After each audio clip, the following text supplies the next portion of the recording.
it. Yeah. And certainly was pleasantly surprised by how sticky that was yesterday. Huh.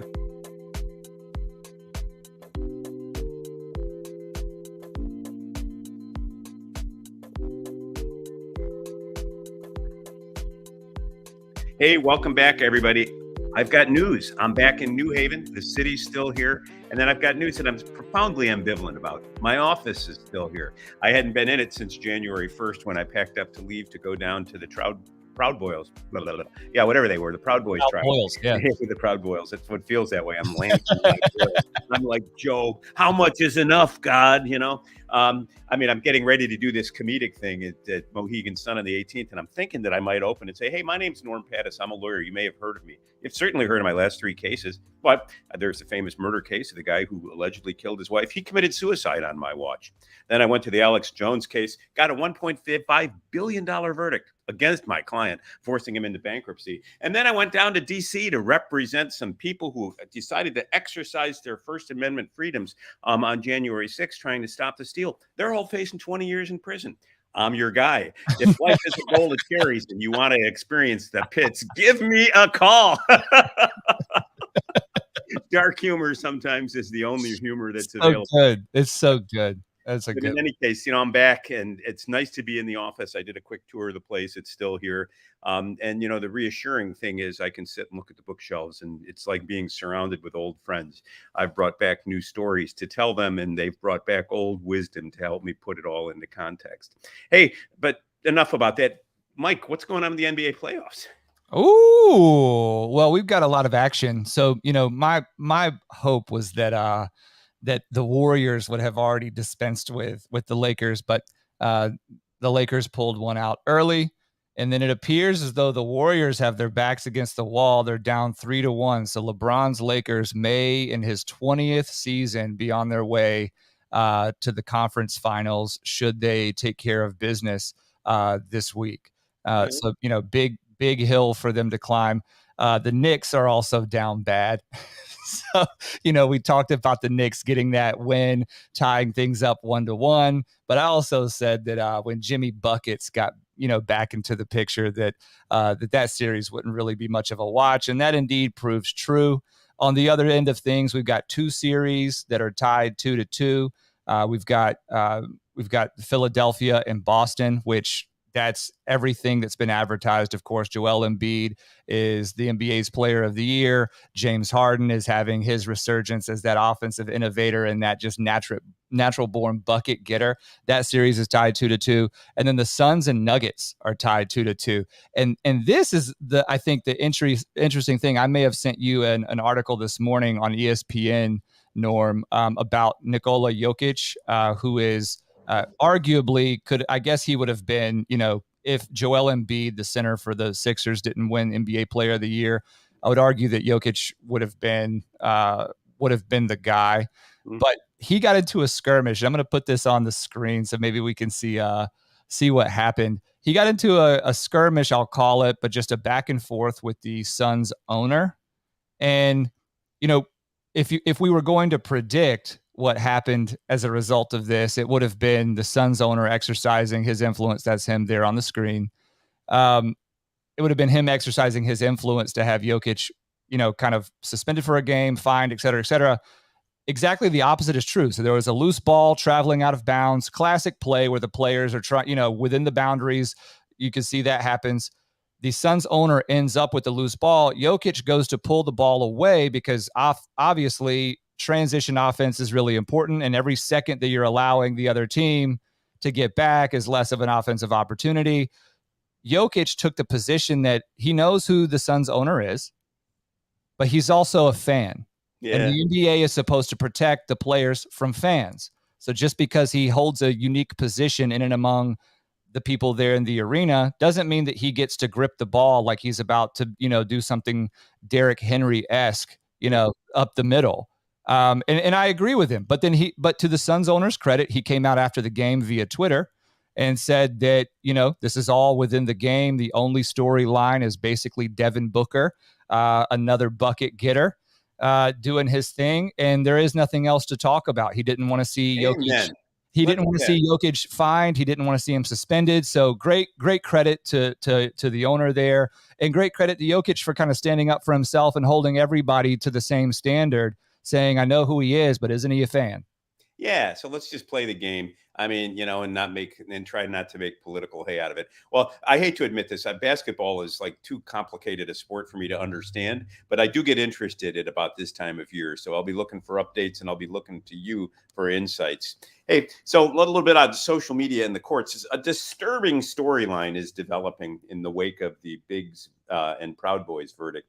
Two things, one humorous, one not so humorous. The humorous one is the phones were abuzz yesterday with among Proud Boy lawyers. CNN's got some of our notes that we passed back and forth to trial, and they're about ready to write a story on it. So that produces a collective gasp, because in a 4.5-month trial, you write all sorts of notes, some of them about trial strategy, some of them demeaning comments about, adversaries, maybe even colleagues, and some of them just downright rancorous and humorous. So I'm thinking, hey, one of my co-counsel and I, Steve Metcalf from New York and Baltimore, we developed a routine where I adopted the persona Nigel. He was Rupert, and we would do faux BBC commentary and dull moments in the trial. And there were written notes accompanying those. I'm not sure I wanted to read about those on CNN. The reporter called they were all benign and they had nothing to do with anything I knew anything about. So I just said, as my only comment on the record, Hannah, keep digging. You missed all the humorous notes. So we'll see. And so apparently fascination with the trial will go on. On a not so humorous note, there's a rumor flashing around social media that the jury foreperson may have broken the court orders by accessing Twitter during the trial. And isn't this going to lead to a mistrial? And what are we going to do about that? First, let me say, and I've said this on Twitter, and I will say it to folks who are following this issue, there was no court order barring jurors from access to the news or to social media. The order was that they should ignore any reports that they see about the trial or the Proud Boys or trial participants, and that they should refuse, that is, not do any independent research of their own on social media. So the mere fact that someone was on social media is not a violation of a court order. But here's the part that's bothersome to me. We took great pains in the trial to assure juror anonymity. Each juror was assigned a number, and then when they came into courtroom, if they were selected, they were assigned a seat. So there might have been seat 13 occupied by juror number 2452, let's say. And that's all the public was to know. On Twitter now, the foreperson has been identified by name. He's been accused of violating a court order, and he apparently took his Twitter feed down yesterday in response to what he's experiencing. My sense of things from the Alex Jones Sandy Hook trial is that things go viral in a big way in cases that are of great fascination to the public. And I worry about the jurors in this case. There are a lot of very angry people right now who think the jury verdict was a miscarriage of justice. I happen to be among them. But I also have enormous respect for the court system and the rules of court and the role of jurors within it. So while I disagree and passionately with the jury's verdict and think the judge got the law wrong and the prosecutor got the facts wrong, the place to address those issues is in the appellate courts. Indeed. And, it may be that we get relief. It may be that we don't. But I'm not prepared to attack personally the people who play roles in those institutions absent compelling evidence. And so if you happen to be watching this and you're a Proud Boys supporter and you've heard rumors that the jury broke the law by having independent members go online during the trial, that in and of itself is not a violation of the law. If you have evidence that individual jurors searched for information about the case, that they shared opinions that they developed during the case online with others, that's something that I or any of the other lawyers in the case would like to know about, because we might be able to get post-trial relief. But independent of that, don't attack jurors, don't attack trial participants. It's bad for the system. As Donald Trump sort of learned maybe yesterday, Judge Merchan Judge Mershon's trying to have it both ways. Judge Mershon is the New York lawyer presiding over Alvin Bragg's prosecution of Mr. Trump for altering documents, perhaps in violation of New York law.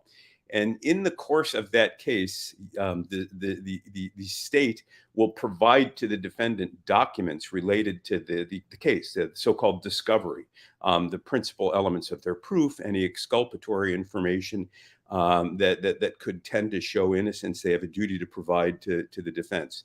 And a lot of these will be in writings. There'll be screenshots of social media accounts. There may be some highly personal information about trial participants, especially information that would tend to impeach them. So Mershon, Bragg has been talking about wanting a gag order. He wants a prior restraint on Donald Trump. He wants Trump to be prohibited from discussing the case online. And the judge is saying, I'm not going to do that. First of all, gag orders are in and of themselves constitutionally suspect, but a gag order against a man running for president in a highly publicized trial would be wrong as a matter of law. So what Mershon has done is he's attempted to place a limit on Trump that he characterizes as not a gag order. And I have my doubts about whether he's right. Mr. Trump has been told that he can't make social media posts about evidence in the case, about witnesses in the case. And I think what Mershon was trying to do is what is customarily done in criminal cases, at least in Connecticut, is issue an order that defense lawyers cannot give physical copies of the discovery to their clients, but they can talk to their clients about it. And so you're thinking, well, what's the difference? I can't give you a police report that said Mike Boyer's address is 123 Main Street, but I can tell you there's a witness named Mike Boyer at 123 Main Street. Isn't that the same? In the context of prisons, it's not, because what will happen is police reports will float around the prison facility, and from time to time, somebody will get it into their mind that eliminating a witness is a good idea. And thus in Connecticut— From time to time. Yeah. Well, it does happen, and so in Connecticut, there's a famous case involving a man named Russell Peeler, and it turns out that a witness and a small child were killed. The suspicion was that Peeler learned the identity of both from reading a police report that he obtained from his lawyer, and that report was distributed around to the detriment, obviously, of the decedents. So Connecticut adopted a very strict rule. However, if you sit with your client and he reads the discovery and he makes notes, he's still got all the information. So this is where I think that Trump should probably fight back against Mershon and against Mershon's ruling, to the degree that Mershon is saying he cannot comment on what he learns. That is a gag order. That is a prior restraint.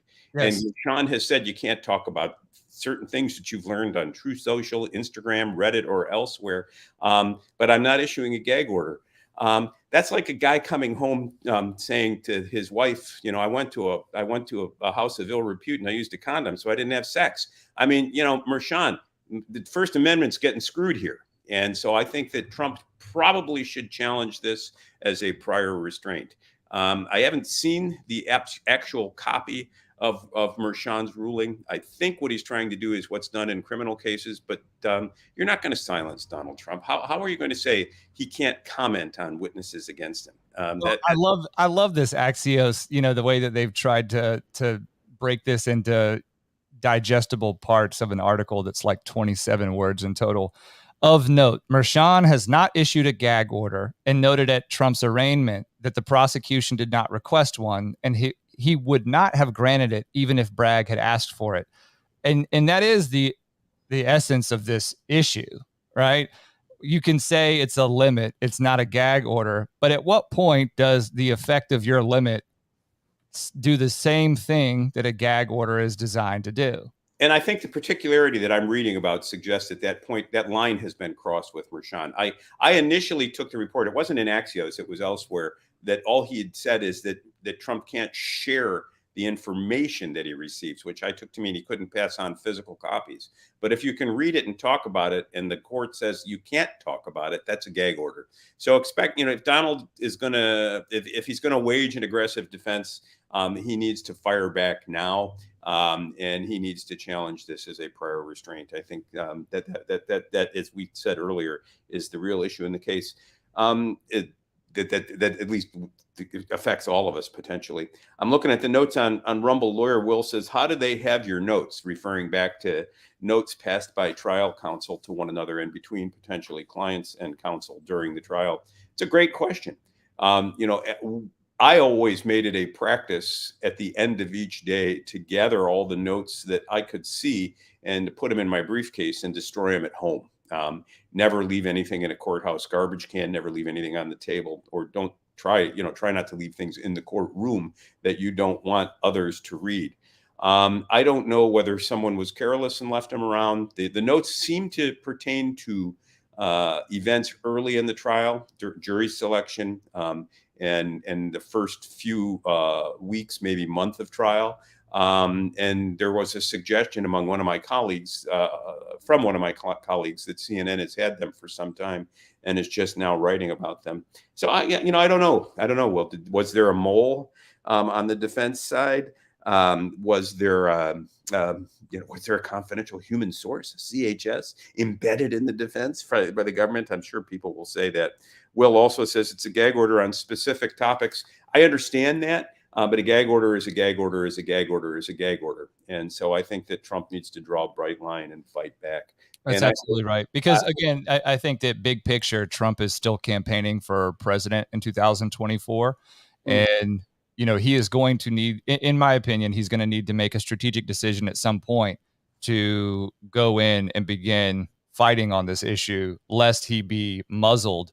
Unless he let that problem grow into something much more substantial that the public that is not sympathetic to Trump will use as a suggestion that he is yet again trying to subvert its precious democracy. Well, let's transition from that because, I was going to move to something else, but I don't know if you caught the story, George Stephanopoulos' reaction to some poll results over the weekend, that, if people were voting today, Trump would trounce Biden. And Stephanopoulos was floored by that, even as many of those polled thought that Trump should be prosecuted for one thing or another. And so he and his colleagues marveled at a man who was, potentially, people who thought he should be criminally prosecuted would nonetheless vote for him. And I think that bespeaks the sense of division in this country. I certainly am of the view that if I had to go into a polling place right now in my eternal life, depended on pulling a lever, and I voted and I had to vote for the person I'd rather see in the White House, it would be Trump rather than Biden. And it would be an uncomfortable decision for me. But I would choose Trump because he at least says no to things that I don't want to embrace, whereas Biden seems to be prepared to embrace every passing fancy, in my view, to the detriment of the country. His fascination with identity politics being a case in point. But with respect to Trump, with respect to the media and Trump, let's turn to Jordan. Let's turn to Jordan Peele, and the subway struggle. I mean, this is an event that has become quite politicized, and on social media, you will see plenty of people calling for the arrest of Daniel Perry. I guess I got the names wrong. He's the person who struggled with Jordan Neely in a subway, took Neely down, restrained him. Neely died. Perry's a young Marine. Jordan Neely was an older homeless person with 40 some arrests, including some arrests for violence against strap hangers.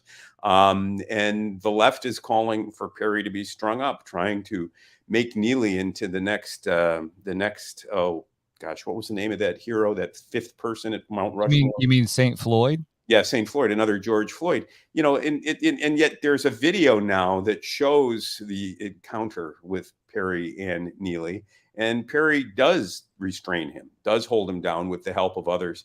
And once he is restrained, he continues to struggle. And you don't know how violent that struggle is going to be. But once he's stopped, people try to put him in a recovery position. And they thank Perry for subduing Neely. And, this is not a video that a lot of people are going to want to watch on the left because it defeats the narrative. The narrative is that Neely was, attacked because he was a black man. Because he was a black man with mental health issues, he was left to die in New York. And therefore he became a walking sore that festered in public. And rather than offer him treatment, we sought to eliminate him because black lives don't matter and the mentally ill are invisible. And if you're black and mentally ill, it's open season on you and you can be killed. That's the narrative. And I think that there's a counter narrative that is emerging, and that is that we may have problems with how we treat the mentally ill.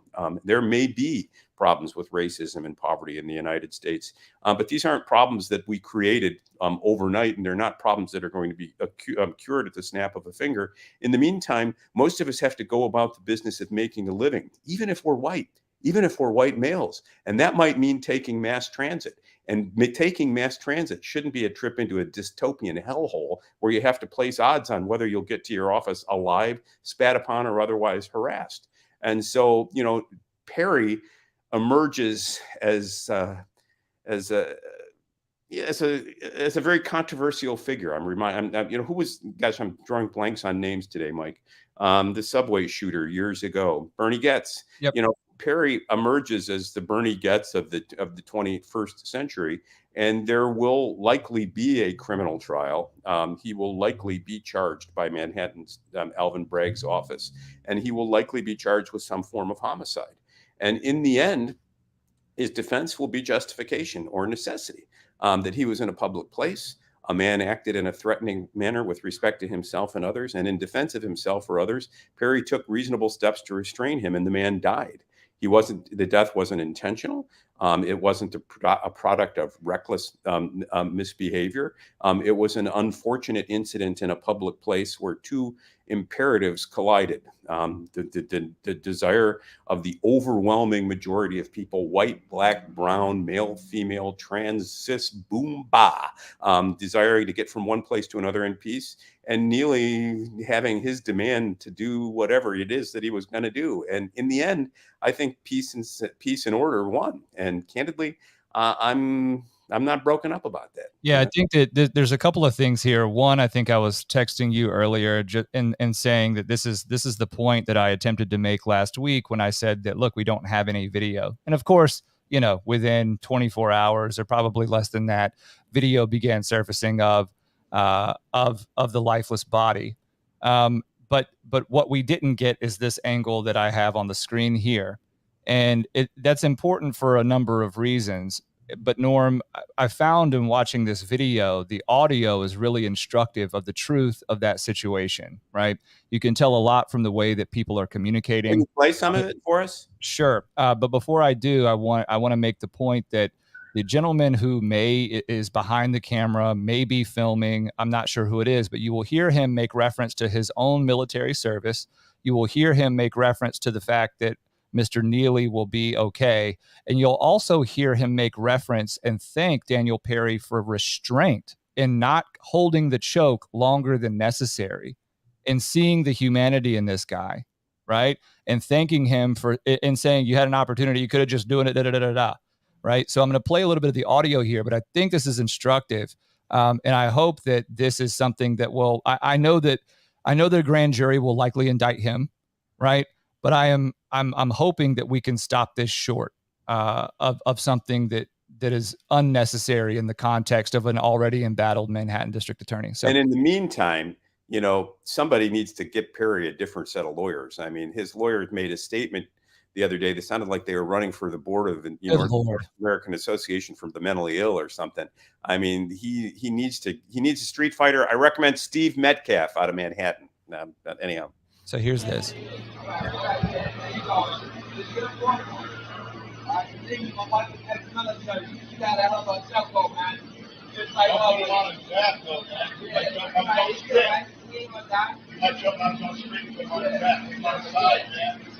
Maybe he wasn't planning on getting out of that chokehold that you got. So that's nice, y'all. Jerry, we'll all be training. I'm not being able to make out what they're saying.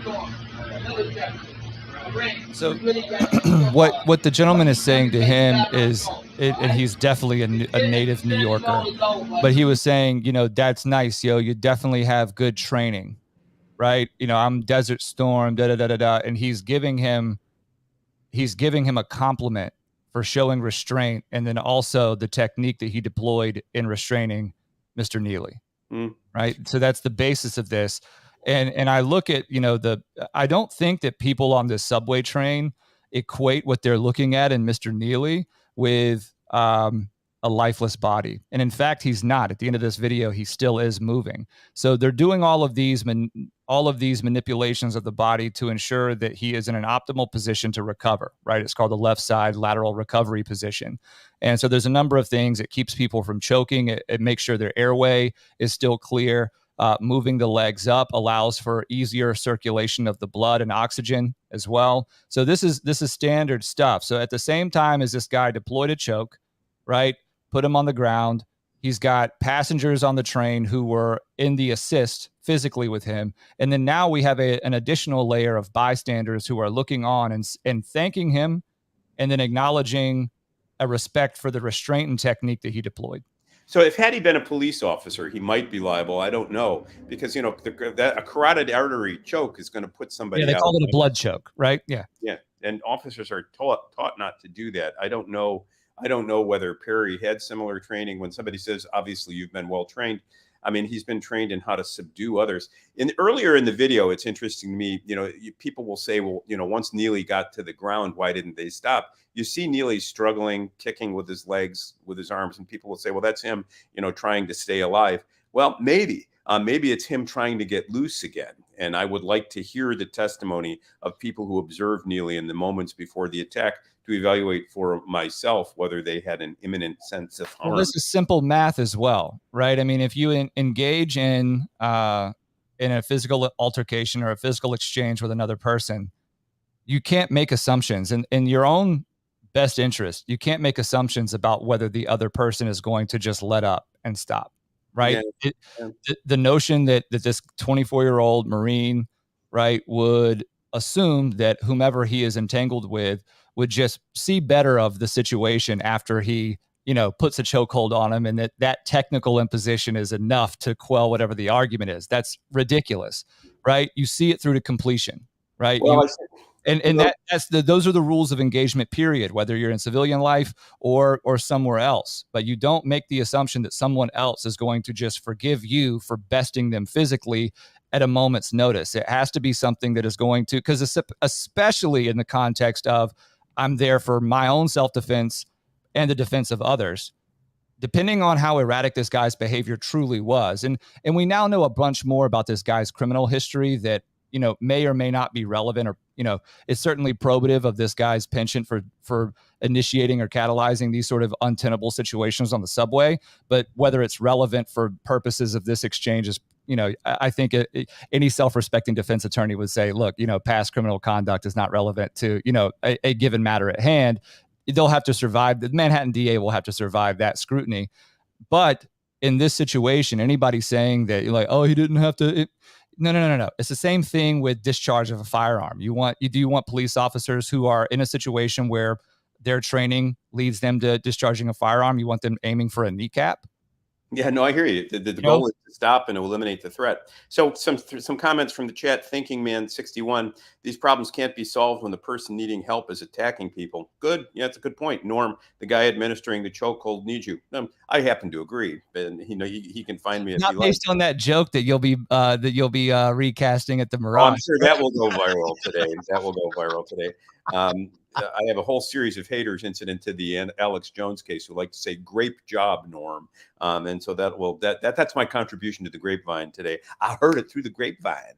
I'm about to lose my mind. Lawyer Will, I wouldn't want to take my chances with a New York jury. Maybe a New York jury will say, "Hey, let's cut through the cant. Let's cut through making everything into a racial issue. And let's ask ourselves what kind of subway system we want to have, what kind of mental health system we want to have." I think everything turns on the 4 or 5 minutes prior to the choking and whether the individuals in the car actually felt menaced or not. T-Girl asks, if we reverse the race of these two individuals, would this have made the news? Of course not. And then it's me again, wonders about toxicology tests. Certainly all of the other subway issues are not making the news. People getting pushed in front of trains and stabbed and all sorts of stuff in the New York subway system. Well, let's talk about the news and the news with respect to mass shootings, and we had a Tennessee shooting in Nashville. We still don't have the manifesto of the shooter. Apparently, the Tennessee Firearms Association has now brought action against the Nashville Police Department so that we can understand the manifesto and what motivated this person. By contrast to the shooting down in Allen, Texas, where within nanoseconds, the shooter is being accused of being a neo-Nazi and a member of the far right. So, it seems that when a narrative is served, we can issue and release the damning facts. But when it's not, we suppress them. And I think people of goodwill in the middle, and again, call me naive, I like to imagine that I'm a person of goodwill aspiring toward the middle, who reacts with a certain sense of revulsion to the left. And I am more sympathetic to the right, I guess. Okay, so call me a right-wing guy. I can live with that. But that doesn't mean I'm a member of a right-wing death squad. It might mean that the assault on the truth and the assault on common sense is the product of a left-wing death squad, and they've declared war on the ideas and values that hold communities together. And so I think the difference between what happened in Tennessee, where we can't get information about the shooter, even though the police department's sitting on the manifesto, and the rush to the airwaves in Allen, Texas, tells me a lot. Yeah, well, and of course, the stuff going on in Allen, Texas is troubling for a number of reasons, but in particular, it's coming out now because Tim Pool was mentioned in this account social media post. Libs of TikTok was mentioned in this account social media post. The account itself is of dubious origins. So the whole of establishment media has now branded the situation developing out of Allen, Texas, as something to do with a radical right-wing, neo-Nazi inspired hate group, whatever, right? And they have attached that brand to the now deceased shooter. Whether that's true in whole or in part is not on the table. But in the case of Audrey Hale, the transgender shooter that walked into Covenant School in Nashville and murdered kids, right? We have a manifesto. We don't have to guess at this. And there's this weird game being played where the police department, the Nashville Police Department says, yes, we're going to release it. We're nearing our, we're nearing our completion here. We're going to release it. And then they'll walk it back and say, no, we're now not going to release that. So what we have is the Tennessee Firearms Association in league with James Hammond, who is actually a former sheriff in Hamilton County, Tennessee, because I think that there was an issue of jurisdiction or of where the parties were situated pursuant to this petition for basically a public records disclosure. And the previous public records disclosures have been denied around this. And so I'm interested, Norm, from your perspective, the courts thus far have hinged themselves on this Rule 16 ongoing case, right? As a defense to an otherwise clear presumption in favor of redacting information, but still disclosing. The presumption is in favor of disclosure. And if there are things that need to be shielded pursuant to active investigations, that's one thing. But let's not forget, Audrey Hale is now dead. So unless there's some charges they're seeking to bring on, I guess against her estate, I don't know. What is it that the public is not entitled to know about this situation? That's a great question, given the fact that the victim is dead. I know that in general, there is a presumption against releasing information while there's a pending law enforcement investigation, on the theory that the release of information could compromise the investigation. You might get individuals claiming to have information that don't, wasting law enforcement time, providing false leads. You might give tips or information to those who are seeking to bury their tracks, making it harder to catch them. And so in a true ongoing investigation where charges are forthcoming, I think I guess the balance, in my view, tips in favor of law enforcement. When the investigation is really just a matter of public concern, meaning trying to come up with answers to a public in shock or in grief, and the victim is otherwise, there is no victim whose interests can be served, and the shooter is in custody or dead. I think that the public's desire to know is overwhelming, and our right to know is overwhelming. So it may be that public records laws and freedom of information laws need to be amended to draw that distinction and to draw a bright line so that the courts can impose disclosure of records. It certainly is suspicious, and it doesn't help to build bridges. It just helps to alienate people. Well, in the interest of transparency and preserving, or at least trying to re-implement some level of trust, I do think that this petition is very well drawn. And in particular, you see a few of the things that I have on the screen here, because there is the manifesto itself, which the public has been promised, but the back and forth, right? The faking as though they're going to disclose it and then pulling back, and all the riffraff around that does beg additional questions. It does require additional scrutiny. Why is it that these half steps keep getting taken and these affirmations are being made as to the imminent disclosure and then walked back? And so you see, here's the reason. Here's the answer. They don't know what they're doing in Nashville. I mean, obviously they had. But Nashville's response to this was beautiful. Like the law enforcement videos that were leaked show very, I think, incredible courage, and then clear focus on eliminating an active threat. And they do that. So why Nashville and that department would not want to use I'm not this? sure it's the department making the decision. It's their law counsel or the chief executive for Nashville, obviously trying to make the most of this politically. And therein lies the problem. Yeah. Okay. Fair enough. Fair enough. Well, folks, we've talked our way through another half an hour of your time. I can't claim that I've got to run off to court. I'm not even going to object today. I'm going to try to enjoy the day. I'm back in New Haven for the first time in almost 5 months.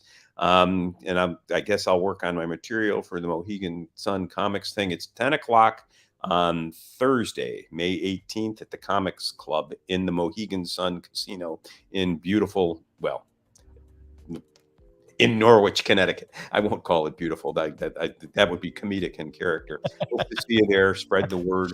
Spread the word about law and legitimacy. We're back. We will expand our content now that we have more time. In fact, I may even be seeing Mike down in North Carolina this weekend. I'll be attending the graduation of a good friend's son from the Duke Law School, and we'll have some time on my hands and a rental car at my disposal. So stay tuned. Sounds good. If you're watching still, which I think many of you are, please leave a thumbs up on this video.